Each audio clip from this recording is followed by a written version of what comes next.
So welcome back to Sprague Homestead. Today we're going to give you some insight in how we started homesteading.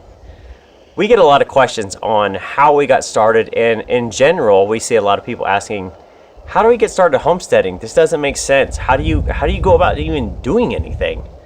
So we started thinking about this. We looked back through our channel over the last 3 years we've done YouTube and realized we've never really shared how we got to the point of even starting. When we started making videos for our YouTube channel here, we were already 3 years into this property, meaning we'd had 2 previous properties to here, and we've never really told you kind of how we got started even way back then. So we thought, let's go back, take the record back to the beginning, and tell you how we got to this point sitting in these chairs. So here we are in 2019. Let's go back to 2001. Now at that point, Nikki and I had lived a lot of different places, and in fact we weren't even married at that point. We were close, but not yet married. So we moved from Nashville, a great metropolitan area, out to a small piece of property. It was 11.7 acres? 0.86. 11.86. Let's call it 12. We moved to 12 acres on a double-wide trailer, and it was our first real piece of property together. And so if you've watched our stuff, you know that I kind of grew up on property and whatnot. And so my parents sent me out some of our llamas, which was pretty cool. So my city boy kind of got the crash course in the beginning of learning how to put fence up. And what I learned real quick is what I thought I knew. Maybe I was more of the grunt at home than I had realized. So there was a learning curve. It took us a while to finally learn how to do the things we needed to do. But we got the llamas. We eventually got some geese because I'd always wanted geese. We had geese for a while, who kind of humorously enough thought that Kanan was their mother for some reason. They would follow him around and honk at him. They thought for sure that he was mom. I'm not real sure how a fella becomes mother to the geese, but we didn't garden there. We didn't do any of that, but that was where I started kind of, I got a dehydrator, started making my own jerky, drying some fruit, and baking my own bread with a bread machine my mom bought, and that was about it there. We were starting to look at other things. Yeah, but true, you and your dad built a barn, remember that? Yeah, well, you helped build the barn. So True. We did build a little, 30 by 32 barn at that house. So really, it's the same size of the barns we have here. We just had one there. But other than that, we didn't do a whole heck of a lot. I mean, just fencing the barn. We had the llamas and the geese. I think that was the property that we probably really kind of were out on our own at that point. I was only, 2 years out of college? Yeah, somewhere in there. And you were 2 years out of living on your own kind of deal? Yeah, I moved out in 97. And we really had to... Before. Yeah, and we had no family around. So really, we had it was kind of like we launched ourselves out into the country life. A lot of what people do is they want to get out of the city, they buy some property, and they get out there, and then they're like, whoa, we're really out here. And that's what we did. We kind of just went out in the middle of nowhere, and family kind of took on a whole new meaning because we had a great couple and their granddaughter that we lived next to that really were old enough to be our parents, and their granddaughter was young enough to be our child. So pretty close. We kind of fit right into this family model, and we went to Easter with them and everything else. So it was kind of that family is what you make of it, and it was kind of an interesting little piece. Yeah, the Davenports, Robert and Barbara, and their granddaughter Erica were our family, very much our family. Right before we moved, and we went to move because Kanan, you worked for who? Volunteer Automotive at the time. At that time when I moved, yeah. And he got offered a job at Nissan in Mississippi, so that's why we ended up going to Mississippi. A year before we moved, we lost Robert to a stroke, which was very difficult on everybody. And since we moved, we found out that while there was a lot of family drama there that kind of caused us to lose touch with everybody, which was pretty sad. But we found out later that while we were living in Mississippi that Barbara had actually passed away as well. So Erica's still there. So if she sees this, hi. Still think about you, Erica. So yeah, and I learned a lot from both of them. Robert was a very, very good man. He came over and helped us do a lot of stuff. We learned a lot about cutting and growing hay because we would go over and help him with picking up hay. He did horses up there, chickens, all kinds of stuff. And Barbara was a phenomenal old school Tennessee cook. She could whip stuff up out of nothing. I remember more than once going up there and her making hamburger buns and raising them on the wood stove in the back room, and it actually blew my mind. My mom cooked a lot, but I don't recall her ever making hamburger buns, but that was normal. Barbara was a stay-at-home mom to their granddaughter, and I learned a ton of stuff from her. Yeah, and I think one of the things we really took away from that was probably, you want to call it the barter economy in that, but it really was work for work kind of deal, or trade for trade. We did a lot of work for them. In turn, they did a lot of work for us. Never a penny exchanged. It was always about, I'll scratch your back, you scratch mine. Yeah. I got you this time, you catch me up next time when I need something. And that's where we really got into that habit of basically trading labor or trading goods, kind of bartering back and forth and never exchanging a dollar because we didn't need to. It was, you need something, come over. I need something, I'll come over. Yeah, the only dollars that got exchanged was I had a little bit of a habit of spoiling their granddaughter, just a skosh. That's okay. But other than that, yeah, that's where, and I think watching their lifestyle. So they had a really old house. It was a late 17 or 1800s house. Yeah, it was really old. I don't even know if the house is still there. It was in the Register of Historic Places. It was that old, and there were, I guess, during the Civil War, there was actually battles fought in the valley, in the hollow that we lived in. Their barn was really, really old too. Mm-hmm. So, I don't know. I think that's where we really started having an interest in the kind of, I don't know how you put it, the real pioneer country lifestyle. Yeah. I mean, we were both, I lived on a farm growing up, but we were very much middle class as I got older, and obviously Kanan was. So, to kind of see a little bit more of that grittiness was, I don't know, we really liked it. It was honest. I guess that's what I'll say. It was really honest. You got out what you put in. And that was kind of what started the whole thing, I think, for us. I mean, I helped Barb can jam and stuff up there. She really taught me a lot of stuff. Yeah. So fast forward from there. So we were in Tennessee from 2001 to 2005 is when we moved to Mississippi in December. So we were there only about 4.5 years. And then we got to Mississippi in 2005. Now there we had a property that was a true log home. It was not a kit. It was literally a guy showed up, he devastated and took all the lumber off and turned it into a log home. And so that was really kind of nichey. It was different, but it brought a lot of challenges trying to keep that thing sealed up, trying to keep it weather protected, and it had 10 acres with it. The thing about the log house was that I don't think the guy who built it had any actual knowledge. So he did a lot of stuff. There was underneath the house, out of high school, I had worked for an electrician, and so I was an electrical apprentice for a while. So you can imagine my horror the first time I crawled underneath that house to fix a light that was acting funny. Yeah, something. And found this junction box full of like 15 wires shoved into it, twisted. And if you know anything about wiring, there was a twist, and I'm not kidding you, because the wire was so huge that was that big. No wire connector would fit it. And they had just wrapped it in electrical tape, which was coming off because the house had been built in the 80s. And just underneath the house. Yeah. Just hanging out. So all the plumbing wasn't supported.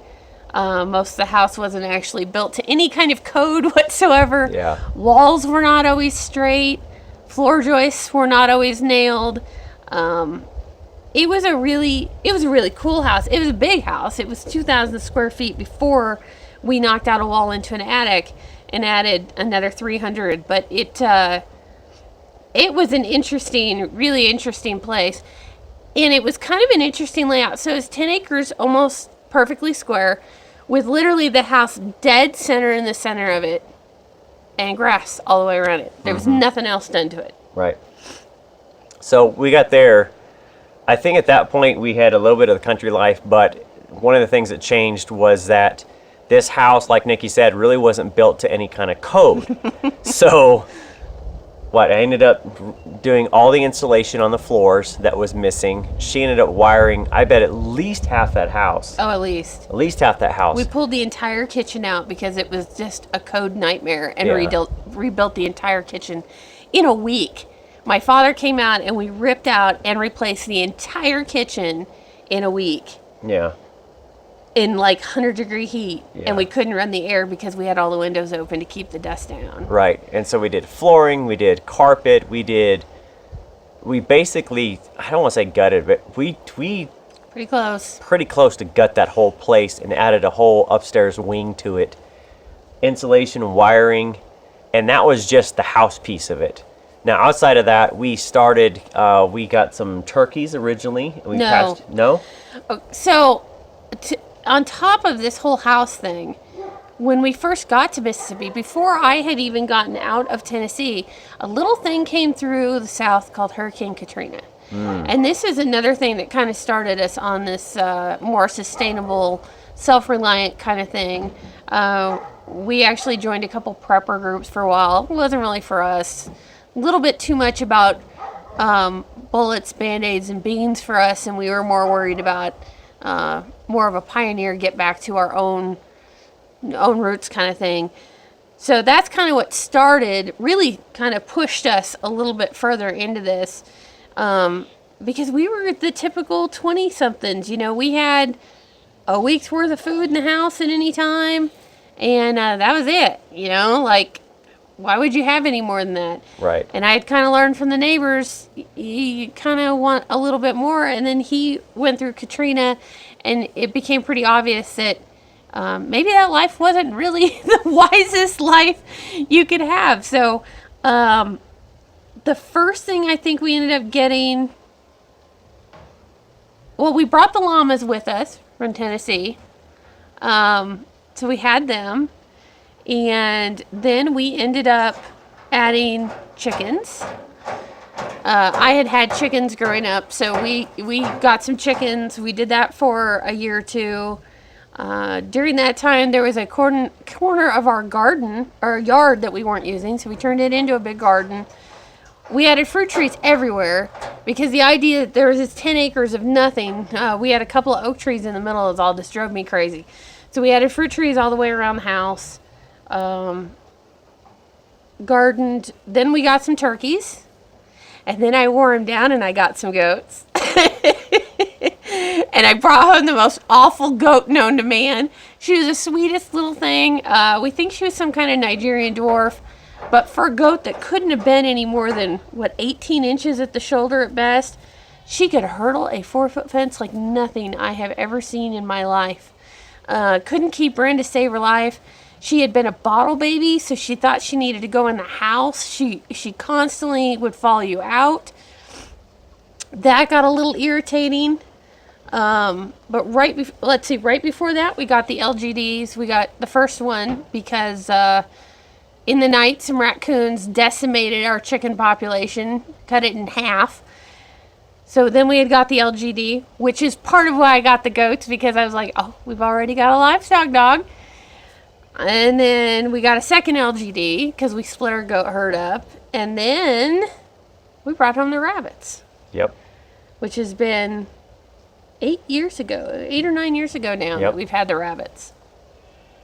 So that place taught us an awful lot. I built 2 massive chicken houses. If we can find some pictures of all this stuff, we'll try and share them. Yeah. Built a massive chicken house, a secondary chicken house, raised all of our turkeys on pasture. So we tractored them, started hatching turkeys there.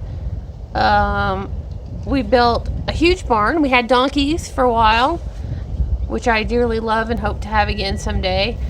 And there was a llama barn up on the hill. Now, both of those I actually built by myself.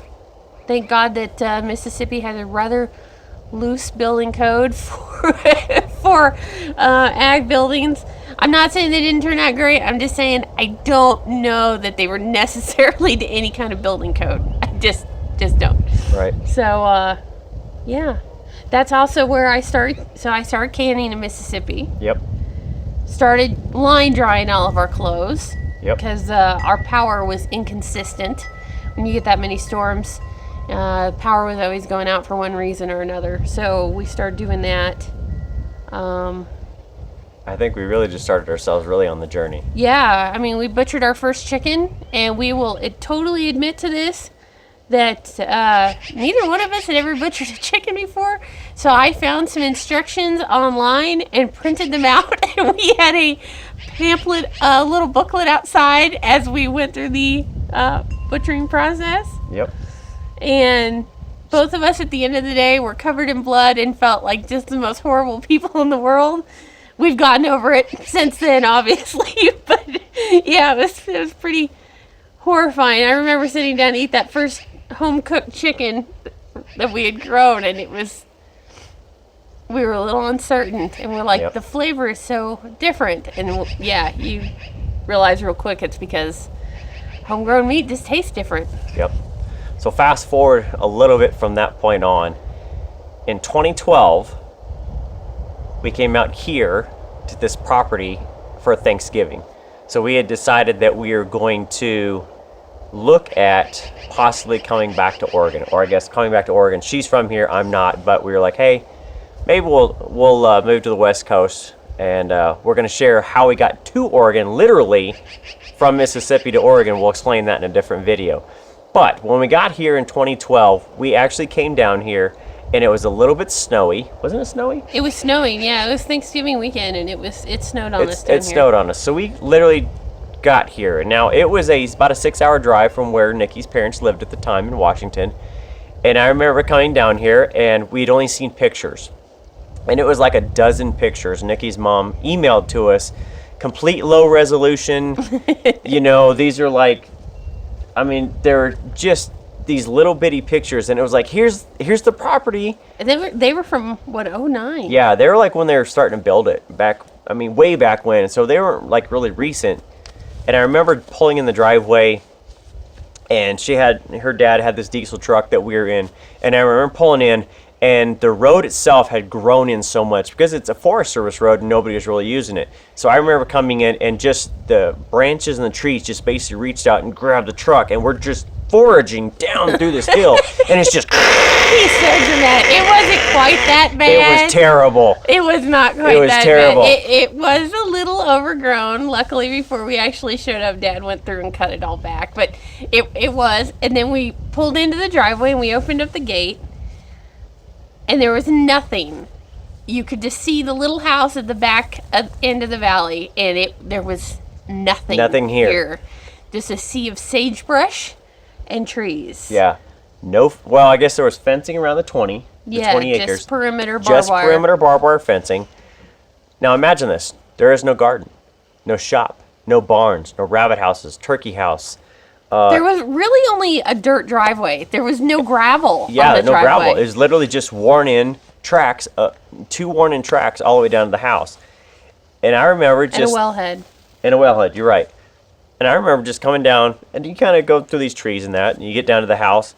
And I remember just getting out, shutting the door, and looking around, and and her dad was just like, okay, you see the fences, that's it.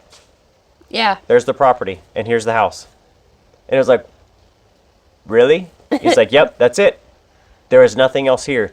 And I remember getting out, and now granted, in Mississippi, we lived in a bunch of property. We had a neighbor that had 1,000 acres. We had one that had 200 acres. One had a small airport. So it's not like we were necessarily in town, but we still had neighbors that were, they were we're there. on a busy road. We were on a Yeah. busy road. And so we get down here, and it was kind of like, do we want to move down here and homestead temporarily, or just move here as kind of like a transition in that? And I remember getting out, and in late November, it was like quiet. There was nothing here. Now, granted, there were no animals on the property. There were no dogs, no goats, no chickens, anything else. There was nothing here other than this little quaint house And the sound of snow falling. and the sound of snow. That was it. So, 2012, we got there. We stayed the night, right? Yeah, we did. We stayed the night in the We house. stayed the night in the house. We got up in the morning. We went and had breakfast, and we went back to Washington. And I remember the whole way back in my head, I was playing this thing of, well, one, it was a Green Acres theme. Second piece was, could we really move out to this property, even if it's temporary? Because we didn't know at the time we were going to be here permanently. Could we do that? Could we move down there, basically with some place to live that had an indoor toilet, thank goodness, and a shower, with really nothing else? But we should mention, so the water system did not actually run to the house. The house was built to run off a cistern, 1,000-gallon cistern, because it was only built as a vacation property. Right.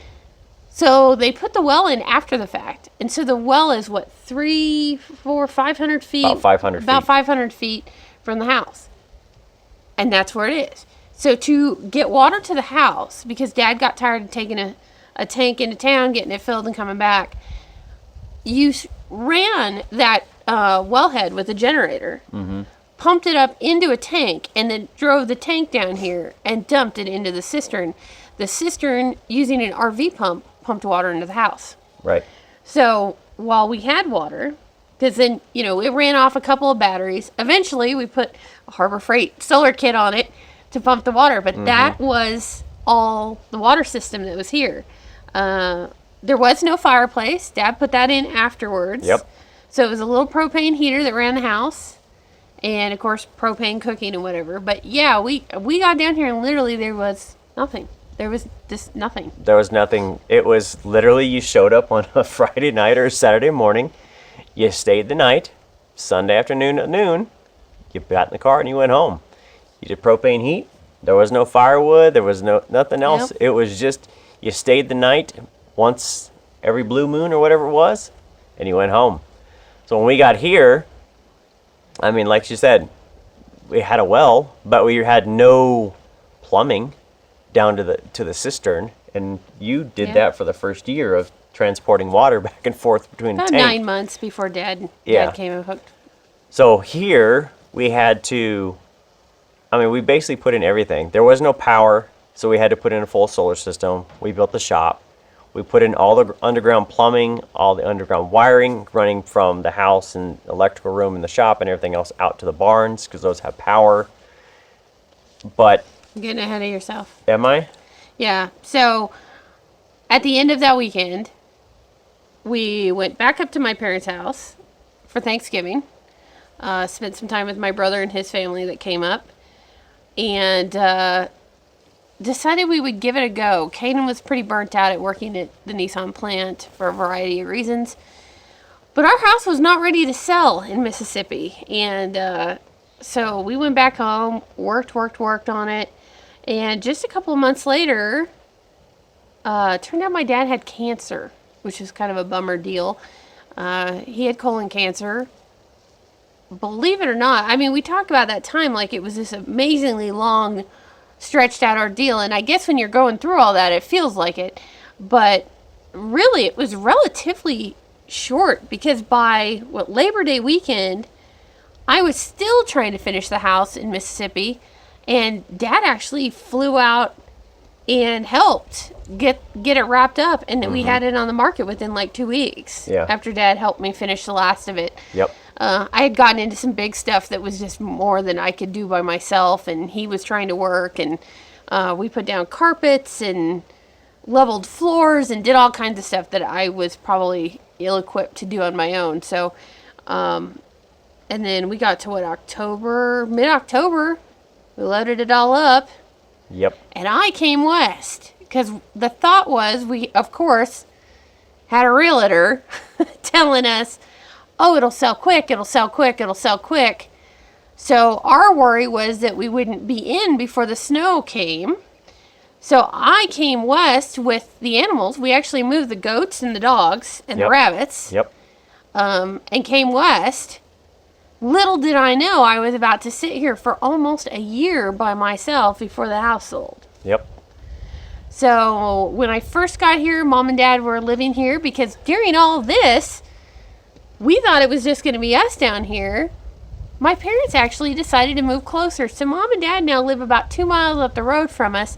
But before they could start working on their place, they lived here with me for at least a couple of weeks, probably close to a month, before they got their shop up and situated enough that they got their camper trailer in there and moved up to their place. And then it was just me with 5 goats, 2 dogs, and 14 rabbits in the middle of nothing, hauling my own water, which was a chore in itself. So like I said, you had to haul it from the tank down, to the cistern. Well, that sounds all well, not too bad, right? But in the winter here, it freezes, and it freezes hard, and it freezes long, and half the time the pipe coming out of the well would be frozen. Yep. So there were times I'd actually have to take it off and put it in the house and try and thaw it enough to get water to flow into the tank. We had a week of 30-degree below temperatures, and my cistern iced up. Luckily, Dad had buried it enough that he still had water to the house. But everything in the house, plumbing-wise, is on an exterior wall with the exception of the Sink in the shower. The sink. And No, toilet. the shower froze on me. Oh, that's right. Yeah, and the line coming in for the toilet was far enough to an exterior wall that it froze too.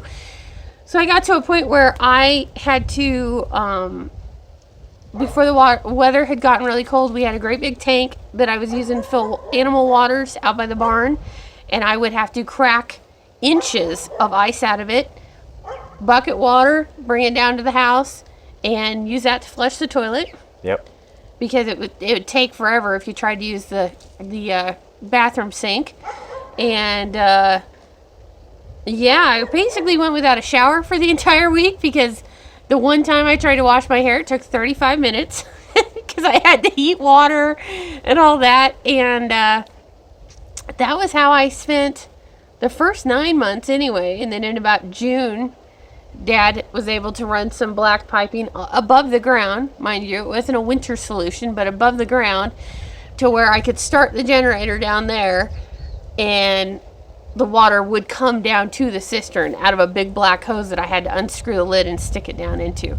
So at least the water system got a whole lot easier because otherwise I would spend 2 hours because you couldn't haul any more than like 150 to 200 gallons of water in the little tank.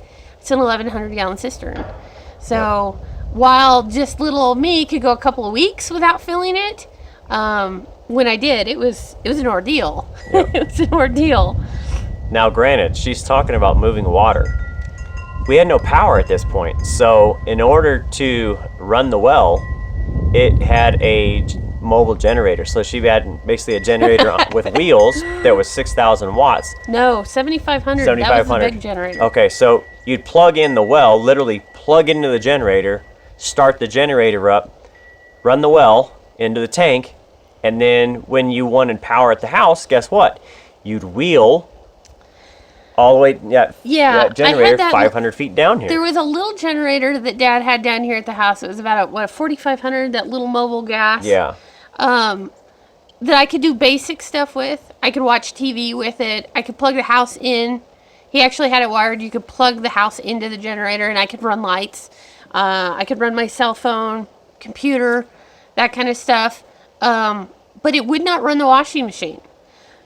Just the washing machine had too big of a draw. So if I wanted to wash clothes, and I would save up because one person, it takes forever to get enough laundry, I would go up the hill, because our place sits, it's very misleading on camera, but it sits uphill. Mm-hmm. I'd get that great big generator, and I would wheel it down the driveway, at least when the tire worked. Yep. Because then the tire went flat. So I mostly drug the damn thing down to the house, would plug in, do laundry, and when I was ready to pump water again, I would drag that thing back up to the wellhead, whether it had a good wheel working or not. And it's inclined just enough, and that thing was just heavy enough. I was lucky if I only had to stop to take a break once to get it all the way up there, because it was heavy. Yep. So the first year, when she was here by herself, and then eventually I moved about a year later, but we got here with a situation we didn't have power. We kind of had water. We had a propane refrigerator, which was horrible. Yeah, we had a propane refrigerator. So eventually, you know, we sold the house in Mississippi. We had some money out of that. We came here, finally had, you know, when we moved all of our stuff, got here, we actually had some investment out of that, some money from the sale of it, so that we could start putting in. Now, the first 3 years, we actually didn't film because we didn't do any YouTube at that point. We weren't sure I don't even think we ever thought about it, honestly. No. But we put in all the underground water lines up to the well. We did the electrical, ran all that stuff, trenched it all out. We put in the backup generator, built a shop, everything else.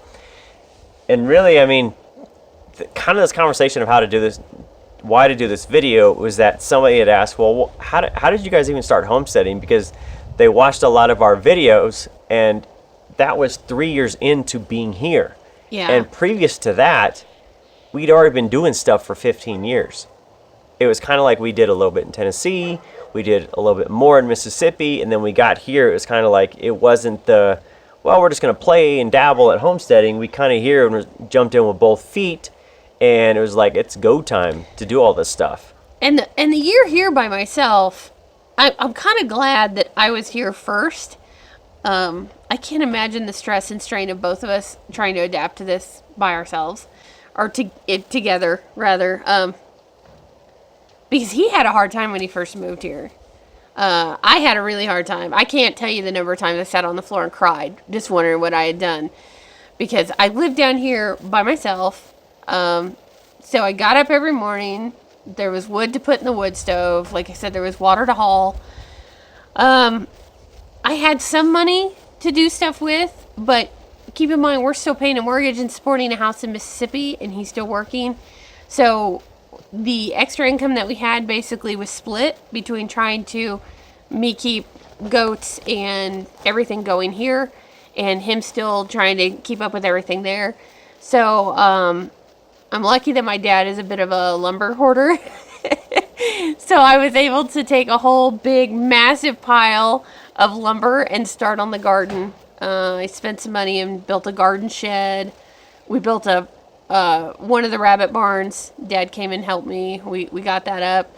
He and my mom came and helped me do some fencing. But you know, it was really quiet. Had a lot of strangers show up in the beginning because people were used to just coming down here because nobody lived here.